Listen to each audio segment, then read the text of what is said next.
अब परीक्षा में इस टॉपिक पर भी प्रश्न आता है। उस टॉपिक का नाम है आपका अम्ल। अम्ल मतलब एसिड, अम्ल मतलब एसिड। ठीक है, ये एसिड होता क्या है? तो जितने भी खट्टे पदार्थ होते हैं उन सभी में एसिड होता है, मतलब अम्ल होता है खट्टे पदार्थों में। ठीक है, तो देखो जैसे आपका नींबू है, ये भी तो खट्टा होता है। ठीक है, तो नींबू में साइट्रिक अम्ल होता है। साइट्रिक अम्ल, देखो परीक्षा में ऐसा लिखा आ सकता है सिट्रिक अम्ल, घबराना नहीं है। ठीक है, नींबू में, संतरा में साइट्रिक अम्ल होता है। ठीक है, दूसरी बात देखो, जो चींटी होती हैं, चींटी आपको काट लेती हैं, तो चींटी में होता है आपका फार्मिक अम्ल। ये परीक्षा में पूछा गया प्रश्न है, फार्मिक अम्ल। चींटी काट लेती हैं तो चींटी के डंक में क्या होता है? फार्मिक अम्ल होता है। इनके सूत्र नहीं पूछे जाते हैं। ठीक है, आप निश्चिंत रहें, इनके सूत्र नहीं पूछे जाएंगे। अब एक खट्टे पदार्थ हैं जैसे कि नींबू है आपका, तो नींबू में कौन सा विटामिन होता है ये भी परीक्षा में पूछ लेते हैं। ठीक है, तो नींबू में विटामिन सी होता है। नींबू में विटामिन सी होता है। जब किसी के दांतों की समस्या है, मसूड़ों से खून आता है, तो डॉक्टर आपको विटामिन सी की गोली देता है। ये गोली चबाने वाली होती है, खट्टी होती है। ठीक है, तो विटामिन सी कहाँ मिलती है? खट्टे फलों में मिलती है। और विटामिन सी का रासायनिक नाम क्या है? एस्कॉर्बिक अम्ल। एस्कॉर्बिक अम्ल। ठीक है, विटामिन सी का रासायनिक नाम है एस्कॉर्बिक अम्ल। और विटामिन सी की कमी से रोग कौन सा हो जाता है? तो रोग भी देखो आपको याद रखना है, विटामिन सी की कमी से रोग हो जाता है स्कर्वी। स्कर्वी माने मसूड़ों से खून आना, मसूड़ों से खून आता है। अगर विटामिन सी की कमी है तो स्कर्वी हो जाता है। स्कर्वी में मसूड़ों से खून आता है, डॉक्टर फिर क्या करता है? विटामिन सी की गोली लिखता है और इसका वैज्ञानिक नाम है एस्कॉर्बिक अम्ल। ये आपको यहाँ पर ध्यान रखना है, परीक्षा में पूछा गया ये आपका प्रश्न है। ठीक है, दूसरी बात, आपने इसका नाम सुना होगा एसीटिक अम्ल। ठीक है, तो देखो एसीटिक अम्ल होता है, आप बाजार में चाउमीन खाने जाते हैं तो चाउमीन में वो एक बोतल रहती है और बोतल भी ऐसे उसमें डाल देता है, तो चाउमीन में यही होता है एसीटिक अम्ल, यही होता है एसीटिक अम्ल। ठीक है, इसका नाम पूछ लेते हैं, इसे क्या कहते हैं? इसे कहते हैं अपन विनेगर। विनेगर, विनेगर, या बोल देते हैं अपन इसको सिरका। सिरका। तो एसिटिक अम्ल का सूत्र है ए। सूत्र नहीं पूछा जाएगा, आप चिंता मत करो। क्या पूछा जाएगा? एसिटिक अम्ल को क्या बोलते हैं? इसे सिरका बोलते हैं और विनेगर भी बोलते हैं। इतना परीक्षा में पूछा गया है।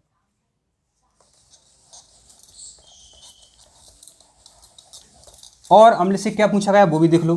अम्ल से बहुत सारे प्रश्न परीक्षा में पूछे जाते हैं, इसलिए आपको अम्ल आना चाहिए। आपको खट्टी डकारें आती हैं वो अम्ल के कारण ही आती हैं। अब अम्ल की जो अम्लता है, एसिडिटी है, दूर कैसे करें? तो इनो पी लो, जो बाजार में इनो आती है उसे पी लो। नहीं है तो क्या है? आप खाने वाला सोडा होता है, खाने वाला सोडा, आपके घर वालों का पता होगा, खाने वाला सोडा। जब गुलाब जामुन बनाते हैं तो एक खाने वाला सोडा है उसमें मिलाते हैं। ठीक है, NaHCO3 इसका सूत्र होता है। तो खाने वाला सोडा खा सकते हैं आप। या ततैया वगैरह है, ततैया ने काट लिया, तुरंत आपने एक खाने वाला सोडा लगा लिया तो आपको बिल्कुल भी दर्द नहीं होगा। बिच्छू ने काट लिया, यह लगा लो तो बिल्कुल दर्द नहीं होगा। अब कारण समझो, अम्ल को क्षार से नष्ट किया जा सकता है, अम्ल को क्षार से नष्ट किया जा सकता है। तो ये है क्षार, ये क्या है? क्षार। तो अम्ल के ऊपर आप क्षार डाल देंगे तो उसकी अम्लता नष्ट हो जाती है, अम्लता नष्ट हो जाती है। ठीक है, अब अपन कैसे पता करें कि कोई कितना अम्लीय है, कितना क्षारीय है? तो एक शब्द है फिर वैज्ञानिकों ने बनाया है पीएच। पीएच ध्यान रखो, इंपॉर्टेंट प्रश्न है, परीक्षा में आया प्रश्न है, आता रहता है। देखो पीएच जो है 7 जो पीएच होती है उसे बोलते हैं उदासीन। उदासीन, उदासीन का मतलब है ना तो एक खट्टा लगेगा ना आपको कड़वा लगेगा। ठीक है, उदासीन पीएच। तो 7 पीएच होती है आपकी जल की, और जल का जो सूत्र होता है बच्चों आपको पता होना चाहिए, H2O होता है। ठीक है, अब 7 से ऊपर की ओर जब पीएच जाती है 8, 9, 10, 11, 12, तो फिर वो क्षार के अंतर्गत आती है। और 7 से कम जब पीएच नीचे की ओर आती है, ठीक है, तो ए इधर की जो अंक हैं वो अम्लता अम्लता दिखाते हैं। ठीक है, अब इनका पता कैसे करते हैं, कोई अम्ल है कोई क्षार है। तो देखो आपके पास एक बर्तन है, आपके पास देखो एक बर्तन है ऐसा, इसमें आपको नहीं है पता किस में अम्ल है किस में क्षार है, आपको नहीं है पता किस में अम्ल है किस में क्षार है। आपके पास 2 लिटमस पेपर हैं, एक नीला लिटमस पेपर है एक लाल लिटमस पेपर है। आप नीला लिटमस पेपर लाए, इसमें आपने इसमें डाल दिया, समझना बात। अगर नीला लिटमस पेपर आपने इसमें से डाला, अगर नीला लिटमस पेपर लाल हो जाए तो फिर आपका ये अम्ल होगा, ये ध्यान रखना। और सुनो, नीला इसमें जब इसमें डाल देंगे इसमें तो कुछ नहीं होगा, नीले का कुछ नहीं होगा। अब इसमें अपन लाल लिटमस पेपर डुबाते हैं, लाल लिटमस पेपर डुबाते हैं तो ये लाल से कैसा हो जाता है, ये लाल से नीला हो जाता है। इसका मतलब ये क्षार है। मतलब आप समझ गए कि अम्ल में जब नीला लिटमस पेपर डुबाते हैं तो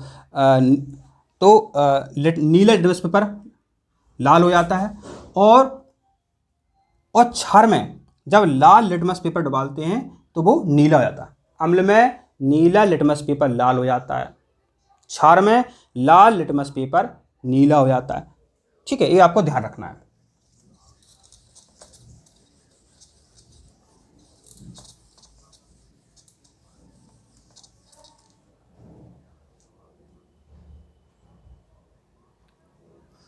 तो पीएच से प्रश्न परीक्षा में बहुत आता है। एक देखो रक्त, तो रक्त है आपका, रक्त की पीएच कितनी होती है, परीक्षा में पूछा गया प्रश्न है। तो रक्त की पीएच जो होती है 7.35 से 7.45 होती है। रक्त बनता कहाँ है, तो रक्त बनता है आपका अस्थि मज्जा में, अस्थि मज्जा में परीक्षा में पूछा गया प्रश्न है, ध्यान रखो। और रक्त इकट्ठा कहाँ होता है, ये भी परीक्षा में पूछा गया प्रश्न है। ये रक्त आपका प्लीहा, मतलब इसे बोलते हैं अपन स्प्लीन, स्प्लीन, स्प्लीन में रक्त जो है इकट्ठा रहता है। ये परीक्षा में पूछा गया प्रश्न है। ठीक है,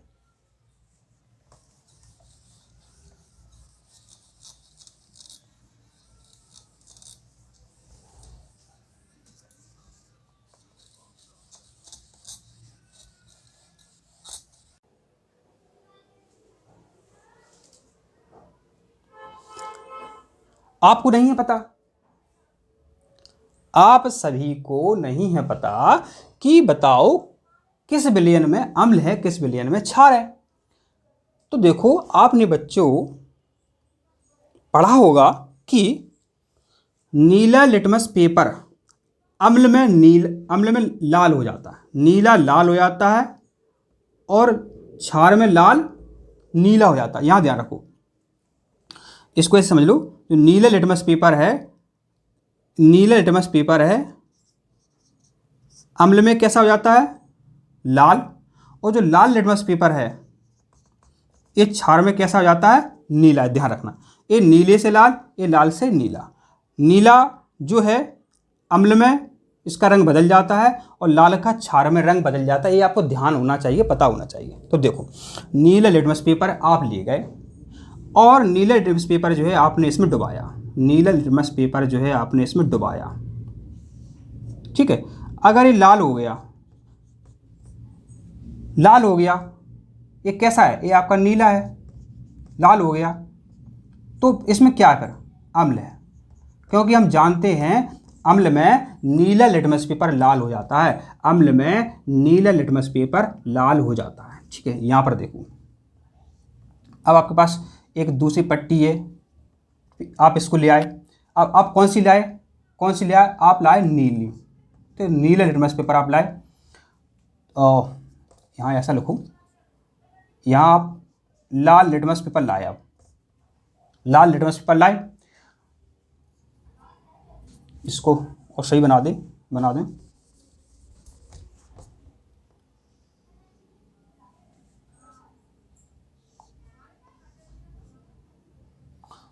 अब आप अब आप समझ गए कि आपको हमने दिया था लिटमस पेपर। लिटमस पेपर हमने आपको दिया था, 2 प्रकार के होते हैं, एक लाल होता है, एक नीला होता है। तो आपने समझ लिया कि अम्ल में नीला लिटमस पेपर लाल हो जाता है।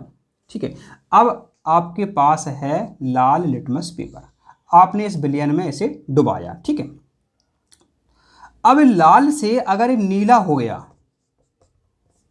लाल से नीला हो गया, समझना बात, तो फिर इसमें क्षार होगा, तो फिर इसमें क्षार होता है, ये आपको ध्यान रखना है, ये इंपॉर्टेंट है, समझना है। और जो लिटमस पेपर है इसे किससे बनाते हैं वो भी आपको पता होना चाहिए।